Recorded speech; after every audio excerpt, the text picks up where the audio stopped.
Hello guys, welcome back to our YouTube channel. जसं की तुम्हाला माहिती आहे आम्ही दिल्लीमध्ये आहोत. हा आहे सेकंड डेचा ब्लॉग. मी दुपारी लंच करण्यासाठी थोडं बाहेर गेली होती, कारण लंच, ब्रेकफास्ट, डिनर या सगळ्यासाठी आम्हाला बाहेरूनच खावं लागते. तिथे सगळ्या गोष्टी अवेलेबल नाही आहेत, पण तरी थोड्याफार मी घरी करते.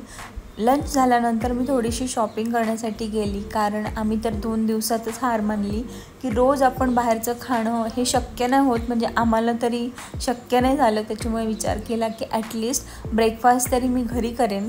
सो ब्रेकफास्टसाठी ज्या काही छोट्या मोठ्या गोष्टी आहेत त्या आम्ही तिथे घेतल्या, आणि त्यानंतर थोड्याफार म्हणजे मसाले, त्यानंतर बेसिक ज्या काही गोष्टी लागतात त्या घ्यायच्या होत्या मला, कारण काहीच नव्हतं.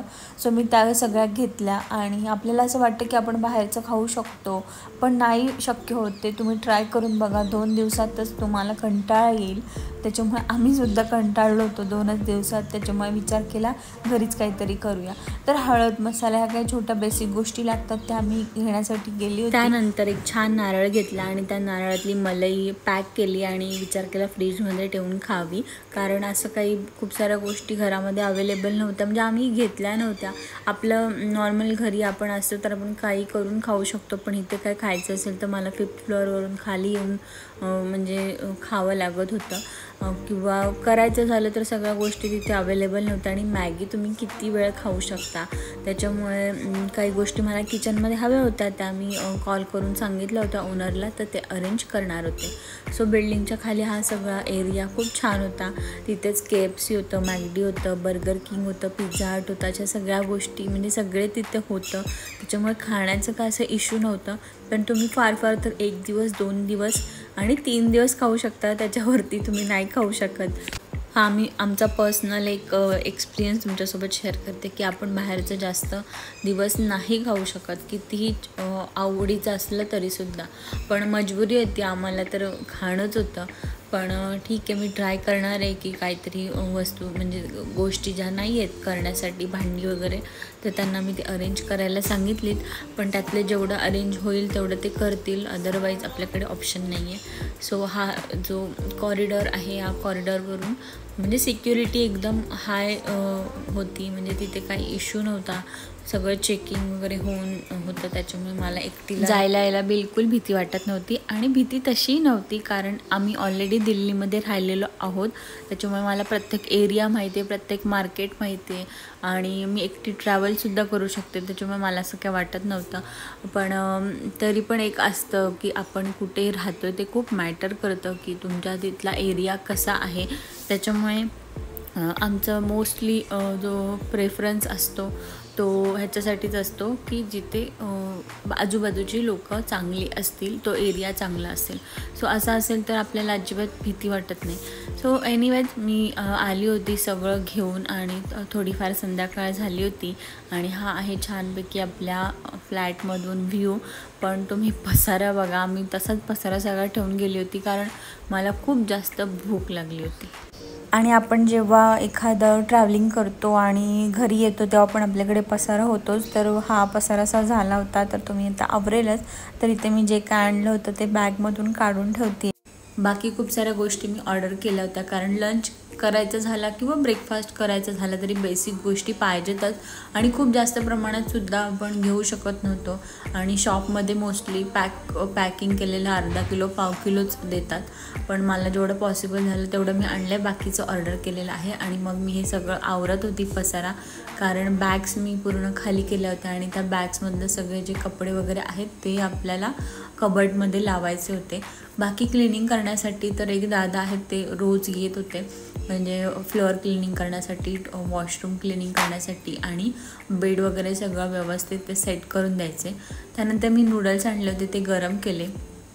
पनीरचे काहीतरी नूडल्स होते, पण ते माझ्याकडून काही खाल्ले गेले नाही. तर विचार केला आपण डिनरमध्येच खाऊया.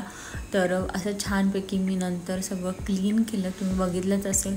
आणि त्यानंतर काही गोष्टी मी ऑर्डर केल्या होत्या, जसं की पोहे, कांदा, बटाटा, तेल, त्यानंतर डाळ. ह्या बेसिक गोष्टी आता लागतातच, जिरं, मोहरी, कोथिंबीर, या सगळ्या गोष्टी मी ऑर्डर केल्या होत्या.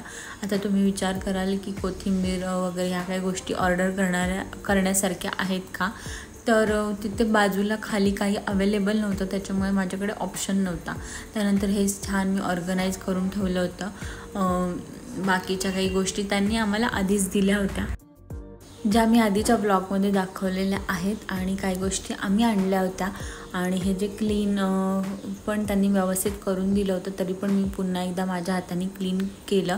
आणि कप वगैरे या सगळ्या गोष्टी त्यांनी दिल्या होत्या, मी आधीच्या ब्लॉगमध्ये सुद्धा सांगितलं. तर ते आता येणार होते, तर त्यासाठी मी मस्त. आणि चहा पावडर आणि साखर तर त्यांनीच आम्हाला दिली होती. तर 2-4 कपचे सेट त्यांनी दिले होते आम्हाला. तर त्यातले जे नीट वाटले ते मी यूज करायला घेतले. म्हणजे नीटच होते, पण एक असतं ना आपल्याला आवडतं त्या पद्धतीने. थोडंफार खायचं मी आणून ठेवलं होतं, कारण चहासोबत सकाळी ब्रेकफास्टला वगैरे काही नसलं तर चहासोबत काहीही देता येतं. तर इथे किचनवरचं थोडंसं मेसी झालं होतं, पण बाकीचा सगळा जो रूम आहे तो इतका छान मी आवरून ठेवला होता. आता ते काय दाखवत नाही बसली, थोडंफार दाखवलं. सगळे जे कपडे वगैरे आहेत ते कबर्डमध्ये सेट करून ठेवले होते, कारण आमच्याकडे 2-3 बॅगा होत्या. इथूनच आम्हाला दुसरीकडे जायचं होतं. तर ते सुद्धा तुम्हाला हळूहळू कळेल की आम्ही कुठे जाणार आहोत इथून. तर सगळे कपडे आहेत त्यांचे जास्त होते, म्हणून मी मोठ्या कबर्डमध्ये त्यांचे सेट करून ठेवले. आणि किचनवरती सगळा जो खायचा वगैरे पसारा आहे तो ठेवून दिला. आणि त्यांना मी सांगितलं होतं काही गोष्टी अरेंज करायला, तर त्यांनी आम्हाला लाल कलरच्या प्लेट दिल्यात. तर ते म्हणाले हेच अवेलेबल होऊ शकतं. तर म्हणलं ठीक आहे, पण ॲटलिस्ट त्यांनी दिलं ते इम्पॉर्टंट आहे. आणि बाकीचं सगळं असं छान आवरून ठेवलं. आणि संध्याकाळी अजून थोडंसं सामान मी मागवलं होतं, म्हणजे आधी कांदे बटाटे वगैरे बेसिक गोष्टी मागवल्या, आणि त्यानंतर ब्लिंकिटवरून पण काही गोष्टी मागवल्या. तर त्यांनी आम्हाला राईस कुकरसुद्धा दिला होता. तर विचार केला की ॲटलिस्ट राईस तरी आपण आपल्या घरचा करूया. तर मी त्याच्यामध्ये राईस केला, आणि खरंच राईस कुकरमध्ये राईस खूप छान होतो. बघतो तो घासायला वैताग येतो, म्हणजे त्याचं ते भांडे तेच घासावं लागतं. म्हणजे कुकरपेक्षा तर बेटर आहे, म्हणजे आपला नॉर्मल कुकर आहे त्याच्यापेक्षा तर मी म्हणेन की राईस कुकर चांगला आहे. तर राईस वगैरे पण मी ऑर्डर केला होता. आणि त्यानंतर आदल्या दिवशीचं दाल मखनी आणि पनीरची भाजी आहे ती मी फ्रीजमध्ये ठेवली होती. तर विचार केला आज तीच खावी, कारण चांगली होती एकदम. बटर वगैरे प्रॉपर चीज वगैरे होतं त्याच्यामध्ये, म्हणजे त्यांनी टाकलं होतं, आणि खूप छान टेस्टसुद्धा छान होती. तर कशाला टाकून द्या, आणि प्रॉपर फ्रीजर. त्यानंतर ब्लिंकिटवरून काही गोष्टी मी ऑर्डर केल्या होत्या, जसं की बिस्किट, टोस्ट वगैरे, आणि बेसन वगैरे, की ॲटलिस्ट कढईमध्ये आपण बेसनचं काहीतरी करू शकतो. रेड चिली पावडर मागवली होती, कारण नॉर्मल लागतेच आपल्याला, म्हणजे ॲटलिस्ट भेळ करायची झाली तर त्याच्यासाठी सुद्धा पाहिजे. हे जे आहे ते फ्री मिळालं होतं कोक. आणि बाकीच्या गोष्टी मी ऑर्डर केल्या होत्या, दूध वगैरे, मीठ.